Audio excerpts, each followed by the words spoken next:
Kau pikir kau dapat menyelesaikan segala macam persoalan dengan uang. Kau lupa, ketika kau punya uang, tetap saja kau punya banyak masalah. Pas sekali ya, uang tidak menyelesaikan masalah. Ketika kita tidak punya uang, kita pikir semua masalah akan terselesaikan dengan uang. Ketika punya uang, justru uang itu bisa menjadi masalah. Pernah nggak mengalami? Pernah nggak mengalami? Enggak, yang punya uang dulu. Kalau nggak punya uang ya itu hipotesa ya. What should I say? So clear. The message is so clear. Bapak mengatakan bahwa uang itu seperti sepatu. Terlalu sempit, tidak nyaman. Terlalu longgar, tidak nyaman. Tapi kita mengharapkan longgar. Coba jalan dengan sepatu yang longgar. Nggak nyaman juga kan? Sempit nggak nyaman juga. So you have to have money. Tapi begitulah. Sedang mengejar uang kita lupa. Kita lupa. Uang tidak menyelesaikan masalah. Uang justru kadang-kadang bisa menjadi masalah baru. Dalam bahasa Sindi ada petua. Kalau kamu punya uang dan kamu meninggalkan warisan yang banyak untuk anakmu, kalau anakmu baik, dia tidak butuh warisan itu. Dia bisa mencari sendiri. Kalau anakmu tidak baik, justru uang itu menjadi masalah. Dia akan menghamburkan uang itu, dia akan melakukan hal-hal yang tidak pantas dia lakukan. Kita pikir, oh saya akan punya uang, saya akan wariskan kepada anak, kepada cucu, kepada ini, kepada itu. It doesn't happen that way. Dan oleh karena itu kita harus punya ceiling on desire. Harus punya plafon. Dan ketika kita mengatakan ceiling on desire itu mencakup segala macam desire. Desire untuk apapun juga. Keinginan untuk apapun juga. Harus dibatasi. Kalau nggak ada batasnya, akan terjadi masalah baru. Akan terjadi persoalan baru. Saya melihat kadang-kadang ada seorang devotee dan dia entah bagaimana dia mendapatkan inspirasi dari mana. Dia tidak mau pakai sepatu. Kemana-mana dia barefooted. Karena dia punya uang banyak sekali. Sebetulnya nggak ada peraturan naik pesawat boleh nggak sih? Nggak ada peraturan, tapi ketika dia mau naik pesawat ya, dijegat. Dan sekarang dia bikin satu perjanjian dengan salah satu maskapai yang terkenal. Dia bisa naik pesawat tanpa sepatu. I said, what's your problem? Sepatu itu dari kulit. So then beli yang dari rubber. Rubber saya alergi. Tabla yang dimainkan di mandir itu dia buat dari apa itu? It's not a matter of dari kulit nggak dari kulit. Ya.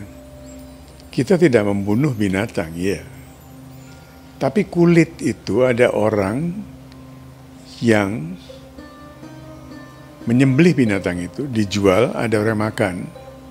Ketika kulit dari hewan itu digunakan untuk tabla, hewan itu merasa bahwa dia sudah berguna. Jadi kita nggak boleh terlalu fanatik, oh seperti ini, seperti itu, no. Jadi kita justru memberikan kesempatan kepada hewan yang disembelih itu, bahwa kulitnya pun sekarang menjadi bagian dari tempel, dari tabla yang dimainkan di tempel. Tadi saya ingat lagu tadi dari assembly dari sekolah Sati Samidya Vihar ya. You're singing there, right? The song, ya. Yeah.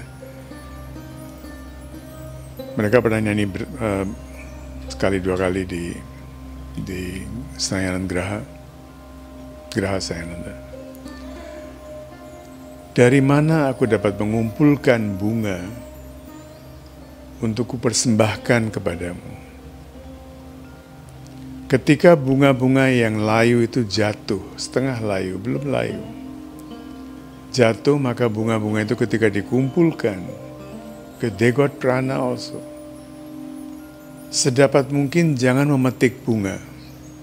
Berikan dia kesempatan untuk bisa hidup. Tentu kita nggak selalu bisa demikian. Jadi kita juga nggak boleh fanatik. Kalau bunga itu sudah dijual di pasar, mereka sudah mati sebetulnya. Tapi ketika bunga itu dipersembahkan kepada deity, they have this feeling, karena ada perasaan, ada prana, ada perasaan. Tidak ada thoughts, tapi ada perasaan. They feel blessed.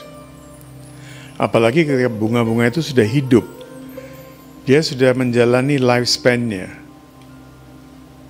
Setelah lifespan-nya dia jalani, kemudian dia jatuh dan kita pungut, kita persembahkan. That's a blessing bagi orang yang mempersembahkan dan bagi bunga-bunga itu sendiri. Saya tinggal di apartemen berkat teman-teman di sini, tolong teman di sini. Dan setiap pagi, jalan pagi kita mengumpulkan bunga-bunga yang sudah jatuh. Ya.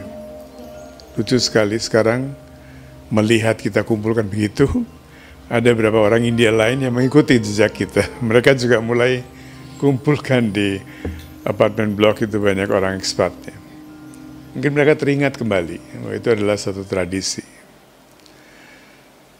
So kita harus tahu cara untuk menggunakan uang, cara menggunakan sumber alam. Istilah arca dalam bahasa Indonesia, arca itu apa? Patung. Ya. Tapi bukan patung sembarang. Arca itu digunakan untuk deity, untuk pratima, bukan patung sembarangan, bukan just statue. Archana adalah mempersembahkan diri kepada sang deity itu. So arca dan archana ini dari satu suku kata yang sama, arca. Bagaimana kita mempersembahkan hidup kita? Ketika kita mempersembahkan hidup kita, saya ingat teman kita, Dillon, mungkin kalian pernah lihat wajah beliau di koran di mana meninggal beberapa tahun yang lalu. Dia memberikan satu petuah waktu kita mengadakan seminar simposium di Lemhanas. Dia mengajak para muda-mudi waktu itu, termasuk Archana waktu itu menjadi ketua panitia ya. Wakafkan hidupmu demi satu cause, satu tujuan hidup. Kalau enggak sih, Krishnamurti mengatakan bahwa cacing-cacing juga hidup. Cacing di kolam di mana-mana mereka juga hidup. Binatang-binatang itu semuanya hidup. What is their contribution? Mereka pun ada kontribusinya. Sungai Gangga dulu di situ banyak sekali krokodil, buaya ya. Dan ketika mereka membunuh buaya-buaya itu untuk memfasilitasi manusia, agar manusia bisa mandi. Ya. Apa yang terjadi? Sungai Gangga menjadi kotor. Karena buaya-buaya itu, they help to keep the river clean. Mereka makan, what do you call that, yang suka ada, Plankton apa? No, yang di sungai itu suka ada hijau-hijau itu apa itu? Lumut ya. Mereka makan itu, dan karena lumut dimakan, tidak ada serangga, tidak ada apa, kemakan juga ya. Dan Sungai Gangga sampai tahun, saya pernah ingat, sampai tahun 67-68 di Rishikesh itu, banyak orang mandi, banyak orang cuci baju bahkan di situ ya. Tapi nggak pernah kotor sungainya, it's very clean. Sekarang mau cari air yang bersih di Gangga harus ke Rishikesh. Sebentar lagi di Rishikesh pun nggak ada air bersih, harus naik lagi ke atas lagi. So there's a chain. There's a chain. Kehidupan ini, organisme ini satu kesatuan. Ketika kita mengumpulkan lebih banyak dari yang kita butuhkan and we don't share. Dia punya uang, kalau kita share, oke. Ketika kita mengumpulkan lebih banyak, itu yang dikatakan parigraha. Kita menjadi serakah. Kita sekarang itu yang terjadi 2%, 3% penduduk dunia menguasai 97% dari kekayaan dunia. Can you imagine? Only 2-3%.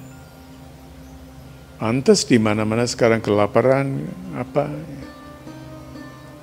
Dan orang-orang punya uang nih 2-3% mereka memberikan sedekah. Bangun ini, bangun itu, bangun rumah sakit. Nggak ada nilainya, mereka punya ratusan triliun dolar. Bagaimana kita bisa keep ceiling on desire? Apa kita harus patah semangat? No. No. Kita harus mulai dengan diri kita sendiri. Gita mengatakan, those who cook for themselves without sharing with the needy, they are stealing. Kalau kita masak hanya untuk diri kita sendiri, tidak berbagi berkah dengan orang lain, kita itu mencuri sumber alam. So share, seberapapun yang kita miliki, kita nggak usah go out of our way. Income kita 100.000 mau 80.000 disedekahkan, jangan juga. So, nggak usah pikir itu. Whatever you can share, that is, heaven is here. Kenapa harus ke sorga? Let us create heaven here. So, yang muda-mudi di sini nih, lupakan deh hal-hal yang tidak begitu penting. Kalian semua udah lahir entah berapa ratus kali. Setiap kali istrinya itu nanti dia jadi suaminya, ntar dia jadi tukang beca, ntar jadi supir. Suami jadi supir, supir jadi suami, it's all ulta-palta. Let's do something else. It was a great sacrifice bahwa Archana bisa meninggalkan anaknya. But did she see it like that? No. Dia tidak melihat itu sebagai sacrifice. Kita melihat dari luar itu sebagai sacrifice. For her it was just natural. Dan sampai sekarang anak-anak itu memang they are good girls, both of them, but they are not interested in this kind of life. Dan dia bisa melihat secara intuitif bahwa anak-anak ini bersama saya tidak akan bahagia. Because they are not into it. Mau dipaksakan gimana? So she let them go. For her it was not sacrifice, it was a natural selection. Secara natural, secara alami dia melihat bahwa kali ini saya harus melakukan sesuatu yang lain. Tahun 2005 kita akan mengadakan simposium, ya masih ingat? Hanya nggak sampai sebulan sebelum acara itu akan kita lakukan tanggal 1 September ya, tahun 2005.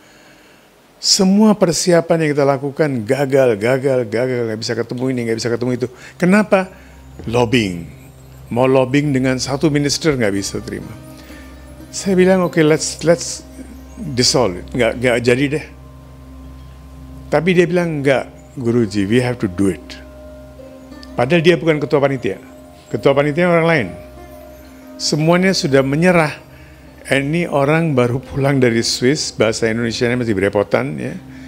He said, no, Guruji will do it. I said, okay.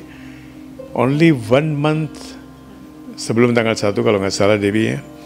And I told her, we have to be ready with semua nama orang-orang yang akan hadir VIP within 2 weeks. Then she asked me, what should we do? I said, lupakan lobbying, tulis surat. Itu sudah zaman mulai email-emailan ya.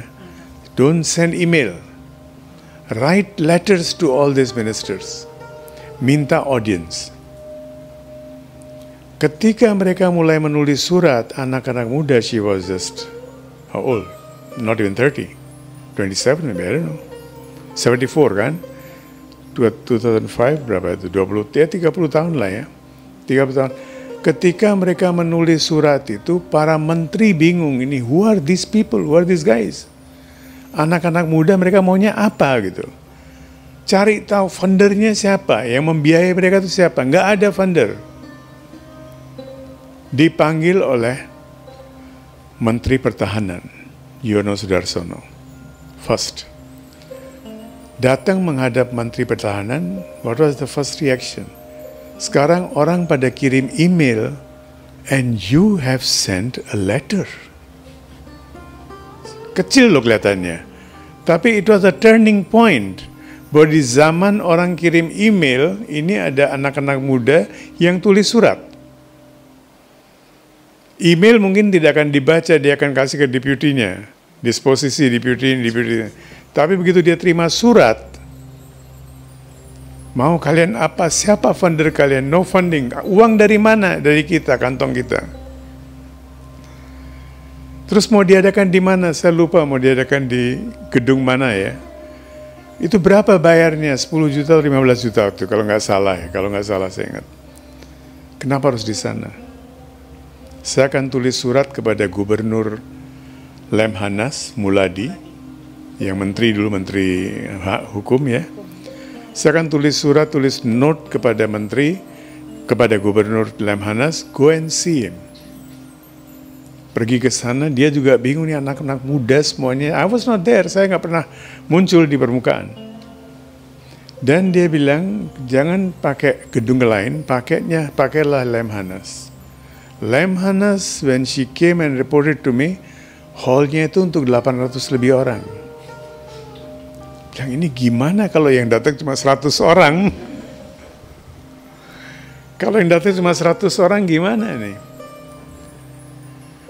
Setiap orang yang diundang, semuanya datang. Gubernur Jakarta, Sutioso, Gus Dur, all yang menteri, former minister Siswono, and then Dillon, setelah itu baru menjadi One Team Press kan. Semuanya hadir, kita sampai kewalahan sekarang. So many VIPs, mau taruh di mana VIPs-nya nih? Karena sederet itu ya paling 20 orang, nih VIPs-nya aja udah 2 deret. Berarti 35-40 orang. Dan bukan VIPs dirjen loh ya. Minimum was bekas menteri, former minister.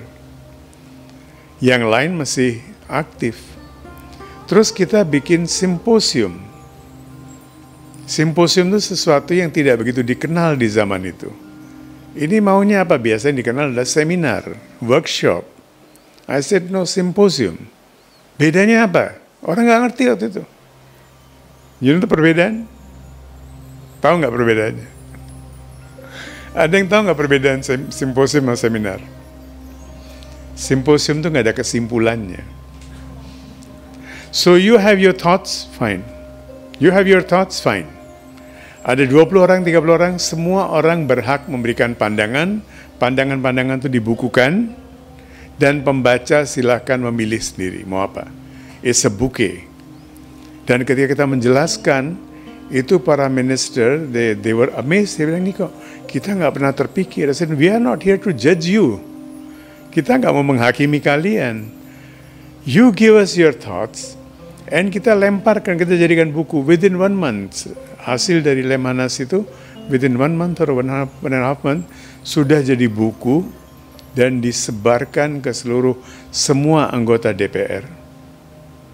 Semua anggota MPR, 1000 lebih buku, dalam 1 hari kita sebarkan ke perpustakaan, kemana-kemana. Nah sekarang programnya apa? Programnya apa? Sudah simposium, sudah apa? Programnya apa? Ketawa bersama. It was a novelty. Ketawa bersama mau di mana? Karena kita mau tujukan kepada anggota DPR, kita juga agak nakal sedikit ya.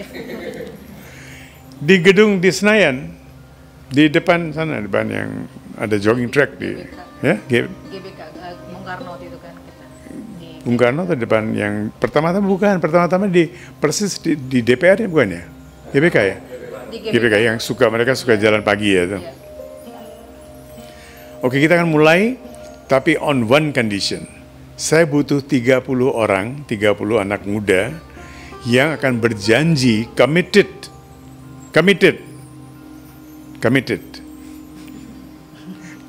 ya. Committed that rain or shine mereka akan ada di sana. Entah mau hujan, entah mau apa, ada orang yang pacarnya meninggal dunia atau pacarnya baru lahir. You have to be there. You have to be there. Committed, sir. 30 orang. Ketawa bersama dikira orang gila. Dalam waktu berapa bulan, dari 30 menjadi ratusan. Nggak bisa ditampung lagi.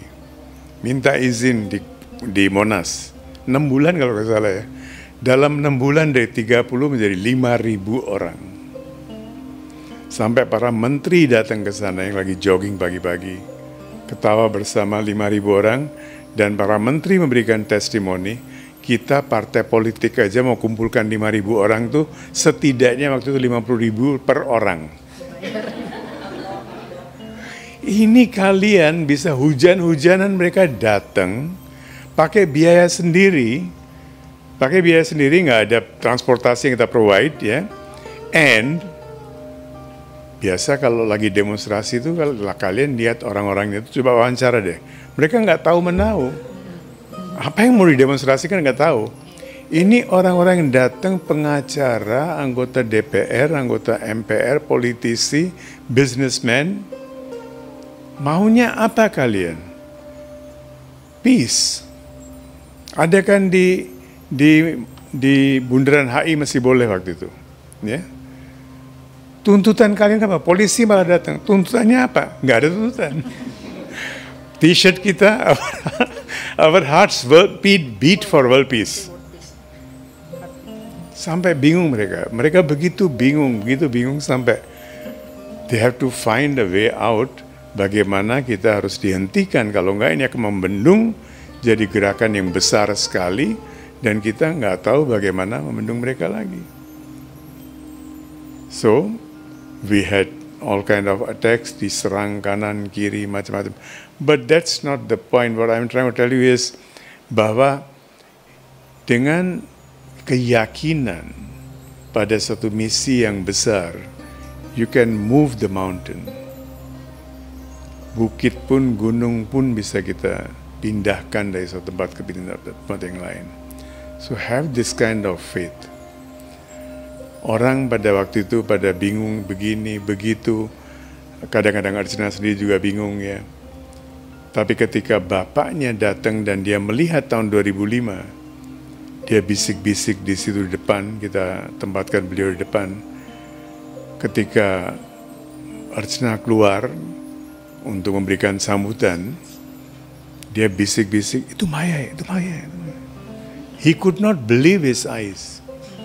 Bahwa itu anaknya yang sedang bicara di depan forum, di depan Gus Dur, depan para minister. That was within 2.5 years, 3 years, sejak dia ke ashram. 2 tahun mungkin ya. 3 tahun? 3 tahunan, 2 tahun. Mencapai tingkat itu.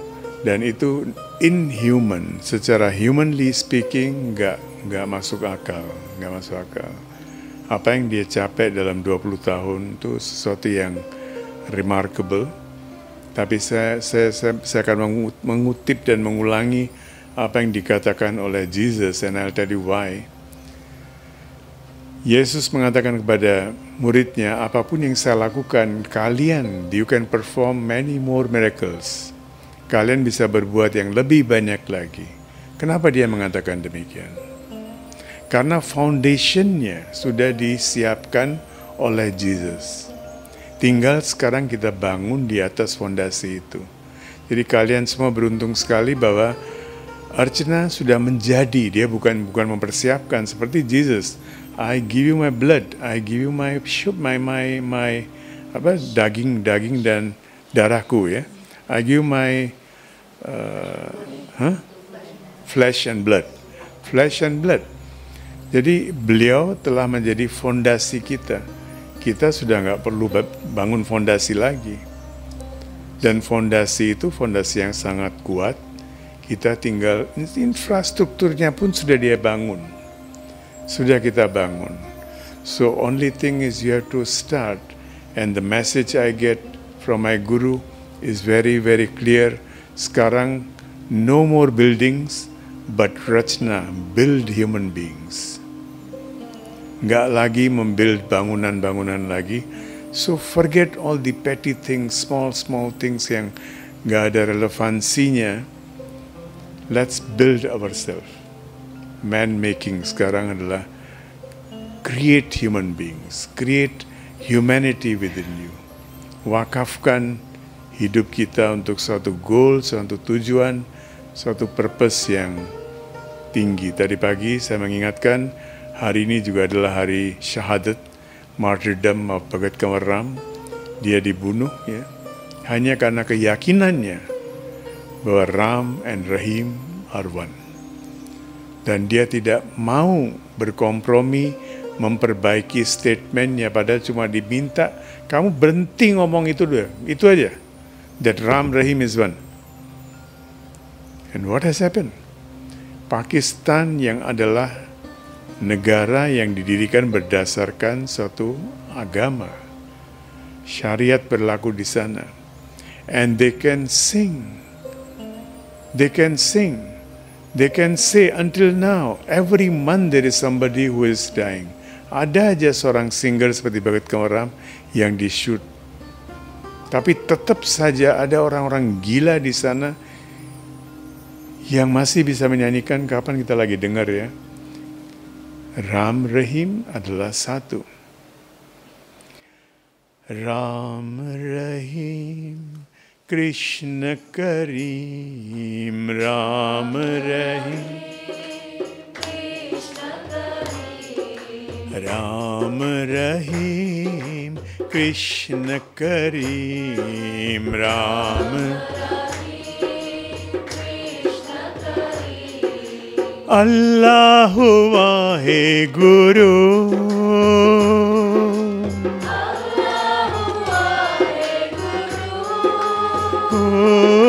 Allahu Waheguru,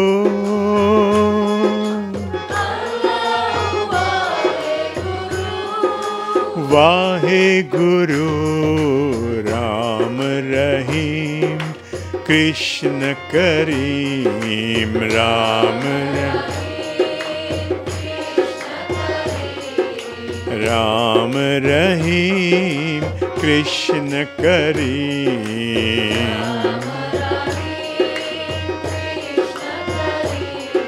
Yeshu Pita Paramatma, Yeshu Pita,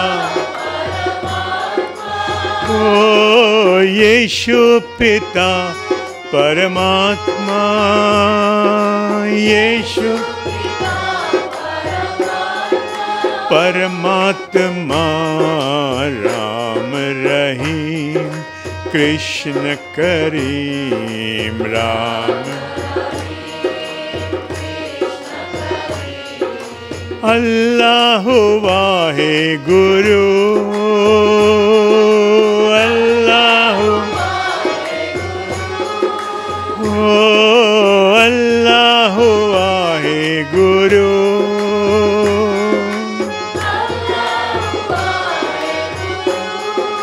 Waheguru, Ram Rahim, Krishna Karim, Ram. Ram Rahim, Krishna Karim, Ram Rahim, Krishna Karim, Ram Rahim, Ram Rahim, Krishna Karim, Krishna Karim, Ram Rahim, Ram Rahim, Bolo Ram Rahim, Bolo Ram Rahim, Ram Rahim, Krishna Karim. Allahu Waheguru, Waheguru, Ram Rahim, Krishna Karim.